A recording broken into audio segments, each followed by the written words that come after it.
Welcome back, beer tubers. Ryan here with another episode of San Diego Beer Vlog. Thanks for joining me. Gonna be looking at another beer that Tommy sent me in our trade. This one's from Great Lakes Brewing Company, and this is their Blackout Stout. Now, Blackout Stout is not just a regular stout; it's a 9% Imperial Stout. And Great Lakes is out of Cleveland, Ohio. I've reviewed their Edmund Fitzgerald Porter, and it's definitely one of my favorite porters of all time. One of the best, if not the best, American porter I've had. So I've heard a lot of good things about this beer, so I'm looking forward to giving it a try. It doesn't pour out of the bottle too dark, but I'm sure in the glass it's pretty much pitch black. Yeah, it's pitch black. About a finger of light brown head, not the darkest head.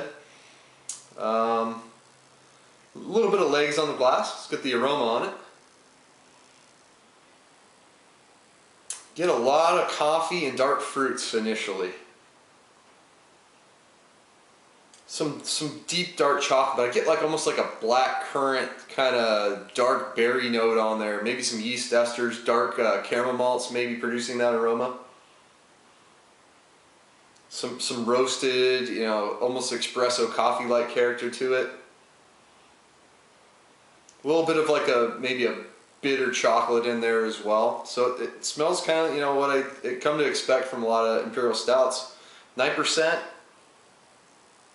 I'm not really getting that on the nose at all. So let's dig in. Cheers.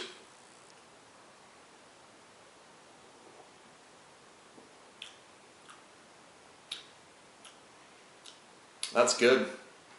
Lot of big, nice finish. Very smooth drinking beer. To me, the flavors really pop more than the aroma was. The aroma I wasn't too impressed with. Flavor-wise, yeah, there's some big, dark malts coming through on there. A lot of coffee, bitter, dark chocolate on this beer. This is good stuff. I'm going to drink on a bit more and get some more tasting notes. So I've drank on a bit more. As you can see, I swirled up a really large head on there. I would say this beer is definitely overcarbonated for the style. It's kind of the first thing it does. It attacks your tongue. Definitely get some hop character in there. There's definitely an earthiness up front, some hop bitterness that gets you first on the tongue. Then it transitions into the maltier side of the beer. So midway through, I get a lot of caramel notes. Some of that berry note is getting on that nose, almost like a black currant kind of character. Real dark berry.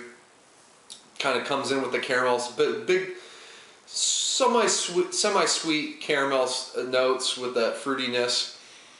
Overall, it's a fairly balanced beer. I wish there's maybe a touch more sweetness to kind of balance out that kind of initial bitterness. Plus you get some malt bitterness on the back end.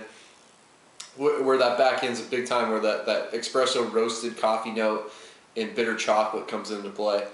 So I mean, being a Russian Imperial style stout, as it says on the bottle, it's pretty spot on, because they're definitely not as sweet as maybe a typical just American style stout, but it's got a lot of good flavors. It's pretty easy drinking. Get a little touch of alcohol in the back end, just very minor.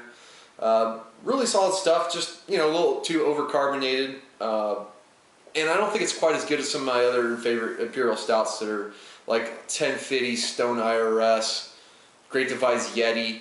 I think I like those a little more than this one, but this is still a really excellent beer. I'm going to go with an A-. I definitely recommend checking out Blackout Stout. I know they do a barrel-aged version of this that I've heard is fantastic, and I could definitely see this beer coming out of a barrel just being a phenomenal beer. But thanks for Tommy for sending it. Check out his channel, Grizzly Beer Reviews. Until next time, please comment and subscribe. Cheers.